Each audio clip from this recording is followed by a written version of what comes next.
Single heart beat scan ఒక్క second లోనే world class 640 slide CT scan ఇప్పుడు మీ vista imaging Banjara hills లో. Sir అంటే ఎస్వి కృష్ణారెడ్డి గారి దగ్గరికి వెళ్ళంగానే సెట్లో ఏనుగు, ఆ ఏనుగుని ఖచ్చితంగా అసిస్టెంట్లు కాబట్టి మీరు హ్యాండిల్ చేయాల్సిందే. అవును. ఆ ఏనుగుతో మీకున్న ఎక్స్పీరియన్స్ ఏదైనా ఒకటి షేర్ చేసుకోండి.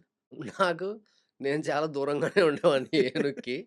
ఎందుకంటే మాకు కుర్ర రంగారావు గారు. కుర్ర రంగారావు గారు వెనక రమేష్ యాదవ్. హ్మ్. రమేష్ యాదవ్ వెనక ఇంకా అప్పారావు అని ఇంకో అసిస్టెంట్ ఉండేవాడు. ఆ తర్వాత వీరుకే. ఆ తర్వాత నేను. నేను వీరుకే ఓకే రేంజ్. 4 వరుసలో ఉండేవాళ్ళం మేము. హ్మ్. మేము చూసేవాళ్ళం అంతాని. ఏనుగు కావాలంటే అక్కడ ఏనుగు తాలూకు మనిషి ఉండేవాడు. ట్రైనరు. అతనికి చెప్తే అతను వచ్చేవాడు తమిళియన్. హ్మ్. వచ్చేది అయిపోయేది. బట్ నాకు బాగా గుర్తు సరదాగా. బట్ ఏనుగు వల్ల ఎప్పుడు ఏ ఇబ్బంది జరగలేదు. అది ఎలా చెప్తే అలా చేసేది. కుర్ర రంగారావు గారిని ఓ రోజు చాచిపెట్టి కొట్టింది తొండంతో ఏనుగు. ఆయన సరదాగా తీసుకున్నాడు. హ్మ్. పట్మని కొడితే అసలు ఆయన ఎళ్ళిపోయి ఒక హాఫ్ అన్ అవర్ అసలు చాలా ఇబ్బంది పడ్డాడు. హ్మ్. బట్ అది చాలా ఫ్రెండ్లీ ఏనుగది. సార్. నేను ఆశ్చర్యపోయేవాడిని. అసలు ఈ జంతువులు ఇలా చేస్తాయి అన్నది నేను ఫస్ట్ టైమ్ చూడటం అలాగా. మామూలుగా కోతులు ఆడించడం ఈ ఊళ్ళల్లో చూసినా సరే, హ్మ్. ఏనుగు, పాము ఈ ఇవన్నీ చూడడం తక్కువ. పాములు, ఏనుగు అసలు ఒక మనిషి ట్రైనర్ అలా చెప్తే అలాగా కూర్చుంటే కూర్చోలే, ఏంట్లెళ్ళే, తొండం ఎత్తండి దానికి ఎలా అర్థమైంది ఆశ్చర్యంగా ఉండేది మాకు. సార్. చాలా బ్యూటిఫుల్ ఎక్స్‌పీరియన్స్ ఆ సినిమా. అండ్ ఎస్వి కృష్ణారెడ్డి గారి సినిమా విషయానికొస్తే సార్ ఆయన మ్యూజిక్ అద్భుతంగా ఉంటది. ఆయన కామెడీ అద్భుతంగా ఉంటది. సరే ఇవన్నీ అందరికి తెలిసే పక్కన పెడితే, ఆయన తన ప్రతి సినిమాలో ఆ హుక్ పాయింట్ లేదా ఆ ఎమోషనల్ పాయింట్ ఉంటది కదా! అది చాలా బలంగా పెట్టుకుంటారు. దాని చుట్టూ కామెడీ సీన్‌లు రాసుకుంటూ వెళ్తారనమాట. అవును. సో, ఆయనతో 9 సంవత్సరాల పాటు ప్రయాణం అయ్యారు కదా! ఆయన నుంచి మీరు నేర్చుకున్నది ఏటి? సినిమా నేర్చుకున్నారా? జీవితాన్ని నేర్చుకున్నారా? సినిమానే నేర్చుకున్నా ఆయన దగ్గర నేను. హ్మ్. ఆయన దగ్గర నుంచి నేను నాకు తెలుసో తెలియకుండానో నా బాడీలోకి ఎక్కేసిన ఒక ఏమో ఎక్స్‌ప్రెషన్ ఆహ్, కామెడీ. హ్మ్.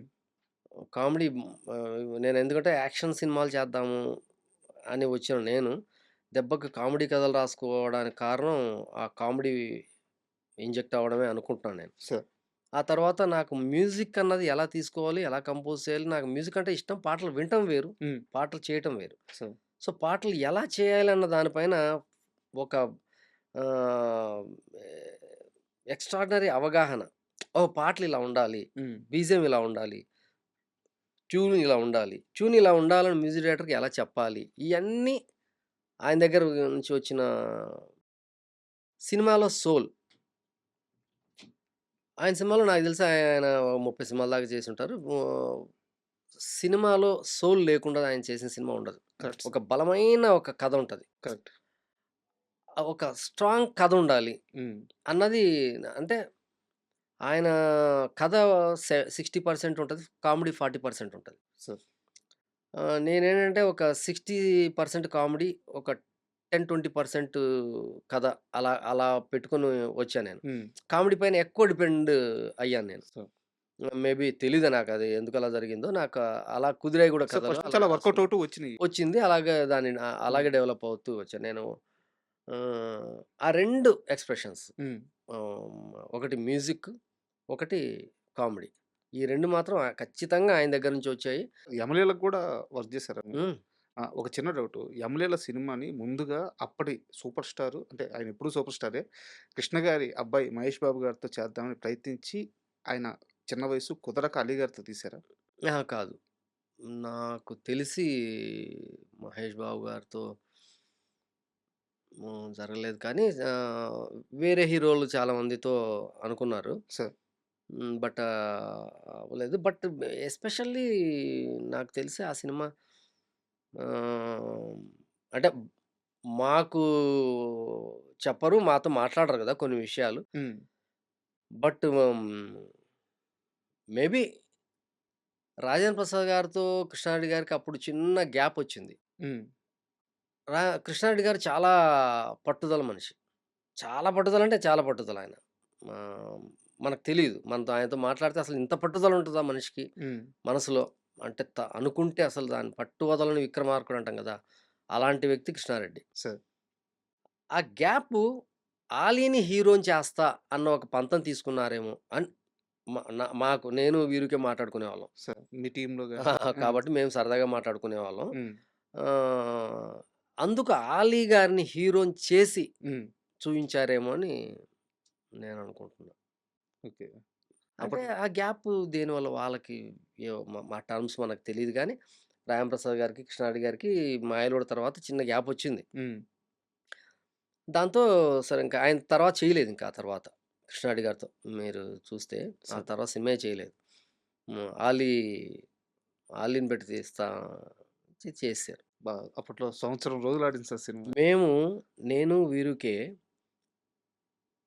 అందరూ చెప్పిండొచ్చు. మేము గూడా ఎళ్లి చెప్పాం కృష్ణారెడ్డి గారికి. హ్మ్. కృష్ణారెడ్డి గారిలో ఉన్న గొప్ప లక్షణం ఏంటంటే, మేము అసిస్టెంట్‌లం, అప్రెంటిస్‌లం అలా ఏమి ఉండదాయనకి. పిలిపించి కూర్చోబెట్టి నాకు, వీరుకి ఇద్దరికి కథ జెప్పాడు. హ్మ్. మొత్తం కథ జెప్పాడు. చెబితే ఇది సూపర్ హిట్ కథ అది. హ్మ్. సూపర్ హిట్ కథ అది. కథ వినంగానే వింటేనే. అర్థమైపోతుంది. ఇది బ్లాక్ బస్టర్ కొట్టుద్ది సినిమా అని మేము అప్పుడు 'జేడీ చక్రవర్తి', 'శ్రీకాంత్' ఆళ్ళు రైజింగ్ హ్మ్. హీరోలనమాట. బాగా ఆళ్ళలో ఒకళ్ళతో చేయాలని హ్మ్. ఎలాగైనా చేయండి సార్. అంటే 'ఆలీ' గారంటే ఇంకోటేం కాదు గానీ, మాకు చాలా ఇష్టం. మా కాంపౌండ్ ఆర్టిస్ట్ ఆయన. కాపోతే కమెడియన్‌ని హీరోగా చేస్తే ఆడియన్స్ ఎలా రిసీవ్ చేసుకుంటారో మనకు తెలీదు ఇంకప్పుడు. ఒక భయం ఉంటది. ఆ! అప్పటికింకా ప్రూవ్ అవ్వల. హ్మ్. ఎప్పుడో దాసనారాయణరావు గారు, రాజబాబు గారిని పెట్టి చేశారు. తాత అది మనోడు. పోతే 'తాత మనోడు' తర్వాత ఆ తర్వాత కొన్ని 'మనిషి రోడ్డున పడ' ఇట్లాంటివేవో సినిమాలొచ్చాయి. రాజబాబు గారిని హీరోగా పెట్టి. హ్మ్. ఆ తర్వాత కమెడియన్స్‌ని 'అల్లు రామలింగయ్య' గారు గాని, ఈ రాఘగోపాలరావు ఇట్లా ఈళ్ళని ఎవరిని ఈ హీరోగా ఫేజ్‌లో పెట్టి జరగలేదు. ఇంకా ఆ తర్వాత చాలా గ్యాపొచ్చింది. 30, 40 సంవత్సరాల గ్యాపొచ్చింది. హ్మ్. ఆ ప్రయోగం మళ్ళీ కృష్ణారెడ్డి గారు చేస్తున్నారు హ్మ్. కొత్తగా. హ్మ్. సో, ఇప్పుడు ఎలా తీసుకుంటారు జనం అన్నది ఎవరికి అంతు చిక్కదది. అది వేస్తే గాని తెలీదు. హ్మ్. బాల్ స్పిన్ ఎటు తిరుగుద్దన్నది. అది ఎందుకు సార్ రిస్క్ మనకి శ్రీకాంత్ ఉన్నాడు. మనకేమో పిలిస్తే 'జేడీ చక్రవర్తి' గారొస్తారు. లేదంటే ఆళ్ళొస్తారు. అసలు ఆయన ఆళ్ళందరూ చేస్తే ఎంత హిట్ కొట్టుద్దో, హ్మ్. దానికి పదింతలు హిట్ కొట్టుద్ది ఆలితో అబ్బా! చేస్తే అన్నాడు. చెప్పాడా ఆ! ముందే? హ్మ్. చెప్పాడు. ఎవరు చెప్పినా వినలేదు. చేశారు. వద్దన్న నేను ఇంటర్వెల్ సీన్ తీస్తున్నాం. 'ఆలీకి' బుక్ దొరికాక ఇంటర్వెల్ సీన్‌లో బుక్ చదువుతాడు. చదివితే ఆళ్ళమ్మ అప్ చచ్చిపోద్దని రాసుంటది ఫస్ట్ బుక్‌లో. నుంచి తెలుసు. అవును. అది తెలియంగానే బుక్ అలాగ విసిరేసి, భవిష్యవాణిని విసిరేసి ఆలీ ఏడుస్తాడు. ఆలీ చేస్తుంటే గూస్ బంప్స్ షాట్ చేస్తుంటే మేము ఇంత రూమ్‌లో చేసాం అంతే అది. గూస్ బంప్స్ అసల షాట్ అవ్వంగానే క్లాప్స్ అసలు. ఆహ్, అప్పుడే అర్థమైపోయింది. ఇది మిరాకిల్ చేస్తది సినిమా అని. అట్లాగే అది మిరాకిల్ నాకు ఆ చేసింది. షాట్ గూడా బాగా గుర్తుంది సార్. హ్మ్. యాక్చువల్‌గా 'కృష్ణారెడ్డి' గారి సినిమాల్లో ఆ షార్ట్ కంపోజ్‌లో ఆ రౌండ్ ట్రాడీ అవును. అది అంత చాలా చాలా ఎక్కువ చాలా చేయడాయన. రేరు. అవును. ఎక్కువ ఆ ఒక్క షాట్‌కు అవును. మాత్రం అసల రౌండ్ ట్రాలీ ఏస్తూ చేసి అసల హై స్పీడ్ హై చేసి, స్పీడ్‌లో. స్టెప్ ఫ్రేమ్‌లు చేసి చాలా అసలు చేస్తుంటేనే అది గూస్ బంప్స్ వచ్చాయి. ఇంకా చూసేటప్పుడైతే అసలు అల్టిమేట్ అసలది. అది చాలా అంటే అది ఆయన అంతంత పంతంతో చేశారు కృష్ణారెడ్డి గారు. ఇది ఎలాగైనా ఎందుకు హిట్ కొట్టదని. అప్పుడే నాకు పాటల పైన కూడా నాకు అవగాహన వచ్చిన సినిమా అదే. హ్మ్. 'చిక్కడపల్లి సెంటర్‌లో అమ్మడు టూ. ఆ' అని ఉంటది. అరే! ఏం కటింగ్ ఇది? హ్మ్. అప్పుడు మామూలుగా పాటలంటే ఒక పాట ఉంటది. బీజీ ఉంటది. అయిపోద్ది. కోరస్ ఉంటది అలా. నాకు అన్నది ఎలా పట్టుకున్నారు? ఎక్కడ పట్టుకున్నారు కృష్ణారెడ్డి గారు ఆ సౌండ్? సో అంటే ఒక సౌండ్‌తో మ్యాజిక్ చేయొచ్చు హ్మ్. పాటలో. సో, సో, అలాగా నేను బయట కూర్చున్నాను. ఈ లోపల కంపోజింగ్ జరుగుతుంది. బీజిఎమ్స్ చేస్తున్నాడాయన. సో ట్యూన్ కాదు. మామూలుగా మా పాట ట్యూన్ అయిపోయింది. లిరిక్ రాస్తున్నారు. But BGMs డీజెలు. కంపోజ్ జరుగుతున్నా సరే ఆయన ఉన్నాడు అందులో. హ్మ్. కావాలంటున్నాడు. సో, అలాగా